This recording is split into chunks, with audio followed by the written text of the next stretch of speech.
Greater ಬೆಂಗಳೂರಿನ 5 ಪಾಲಿಕೆಗಳ ಫಾರ್ಮುಲಾಗೆ ಕಾಂಗ್ರೆಸ್ನೊಳಗೆ ಇದೀಗ ಅಪಸ್ವರ ಎದ್ದಿದೆ. 5 ಬೇಡ 2 ಪಾಲಿಕೆ ಸಾಕು ಅಂತ ಸಿಎಂ ಡಿಕೆ ಶಿವಕುಮಾರ್ಗೆ ಮನವರಿಕೆ ಮಾಡೋದಕ್ಕೆ ಇದೀಗ ಸಚಿವರೊಬ್ಬರು ಮುಂದಾಗಿದ್ದಾರೆ. ಜಿಬಿಎ ಎಲೆಕ್ಷನ್ ಬಗ್ಗೆ ಇದೀಗ ಅನುಮಾನ ಕೂಡ ಮೂಡ್ತಾ ಇದೆ.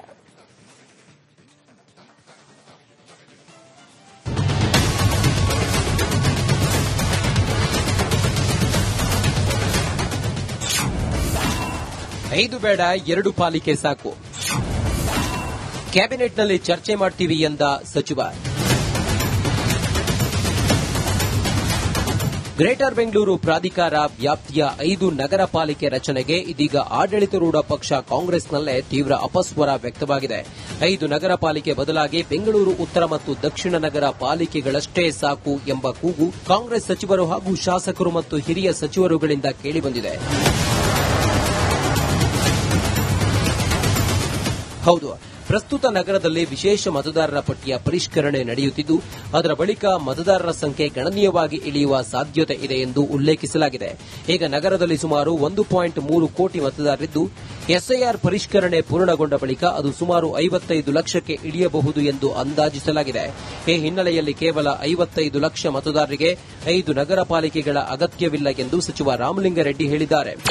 ಈ ಶಾಸಕರು ಬೆಂಗಳೂರು ಶಾಸಕರು ಸಹ ಅದೇ ಒತ್ತಾಯ ಮಾಡ್ತಿದ್ದಾರೆ, 5 ಪಾಲಿಕೆ ಬೇಡ 2 ರಿಂದ 3 ಪಾಲಿಕೆ ಸಾಕು ಅಂತ. ಅಲ್ಲ, ಹಿಂದೆ ಮಾಡಿದ್ದು 1 ಕೋಟಿ 3 ಲಕ್ಷ ಮತದಾರ ಇದ್ರು ಅಂತ ಆಗ ಮಾಡಿದ್ರು. ಈಗ ಮತದಾರರ ಸಂಖ್ಯೆ ಕಡಿಮೆ ಆಗ್ತಾ ಇದೆಯಲ್ಲ, ಅದರಿಂದ ಸಂಬಂಧಪಟ್ಟಂತ ನಮ್ಮ ಮುಖ್ಯಮಂತ್ರಿಗಳು ಇದ್ರ ಬಗ್ಗೆ ಗಮನ ಹರಿಸ್ತಾರೆ. ನಾನು ಕೂಡ ಅವರಿಗೆ ಈ ಸಲ ಕ್ಯಾಬಿನೆಟ್ ಮೀಟಿಂಗ್ ಅಲ್ಲಿ ಅವರ ಗಮನಕ್ಕೆ ತರ್ತೀನಿ. ಇನ್ನು 5 ನಗರ ಪಾಲಿಕೆಗಳ ರಚನೆಯ ನಂತರ ಕೆಲವು ಪಾಲಿಕೆಗಳು ಈಗಾಗಲೇ ಆರ್ಥಿಕ ಸಂಕಷ್ಟ ಎದುರಿಸುತ್ತಿದ್ದು, ಅಗತ್ಯ ಸಿಬ್ಬಂದಿಯ ಕೊರತೆಯೂ ತೀವ್ರವಾಗಿದೆ. ಹೀಗಾಗಿ ನಗರ ಪಾಲಿಕೆಗಳ ಸಂಖ್ಯೆಯನ್ನ 2ಕ್ಕೆ ಇಳಿಸಿದರೆ ಆಡಳಿತಾತ್ಮಕ ಹಾಗೂ ಆರ್ಥಿಕ ವ್ಯವಸ್ಥೆ ಹೆಚ್ಚು ಸಮರ್ಪಕವಾಗಿ ನಿರ್ವಹಿಸಲು ಸಾಧ್ಯವಾಗಲಿದೆ. ಜೊತೆಗೆ ಡಿಸೆಂಬರ್ನಲ್ಲಿ ಜಿಬಿಎ ಎಲೆಕ್ಷನ್ ಬಗ್ಗೆ ಸಂಶಯ ಮೂಡಿದೆ. ಡಿಸೆಂಬರ್ 31ರೊಳಗೆ ಜಿಬಿಎ ಎಲೆಕ್ಷನ್ ಮಾಡಬೇಕಂತ ಒಂದ್ ಕಡೆ ಸುಪ್ರೀಂ ಕೋರ್ಟ್ ಆದೇಶ ನೀಡಿದೆ. ಎಲೆಕ್ಷನ್ ಆಗ್ಬೋದು ಸರ್ ಹೇಗೆ? ಮತ್ತೆ 2 ಪಾಲಿಕೆ ಅಂದ್ರೆ ಮತ್ತೆ ಮುಂದೂಡುತ್ತಾ ಹೇಗೆ ಸರ್ ಅಂತ ಮಾಡ್ತಾರೋ ಇಲ್ವೋ ನನಗೆ ಗೊತ್ತಿಲ್ಲಪ್ಪ. ಆದರೆ ಮತದಾರರ ಸಂಖ್ಯೆ ಕಡಿಮೆ ಆಗಿದೆ. ಆವರೇಜು 10-11 ಲಕ್ಷಕ್ಕೆ ಒಂದು ಕಾರ್ಪೊರೇಷನ್ ಆಗ್ತಾ ಇದೆ. ಈಗ ಅದ್ರ ಬಗ್ಗೆ ತೀರ್ಮಾನ ಯಾರು ತಗೋಬೇಕು? ಮುಖ್ಯಮಂತ್ರಿಗಳು ತೀರ್ಮಾನ ತಗೋಬೇಕು. 5 ಇರಬೇಕಾ ಅಥವಾ ಕಡಿಮೆ ಮಾಡಬೇಕಾ? ಅದು ಚೀಫ್ ಮಿನಿಸ್ಟರ್ ಬಿಟ್ಟಿದ್ದು.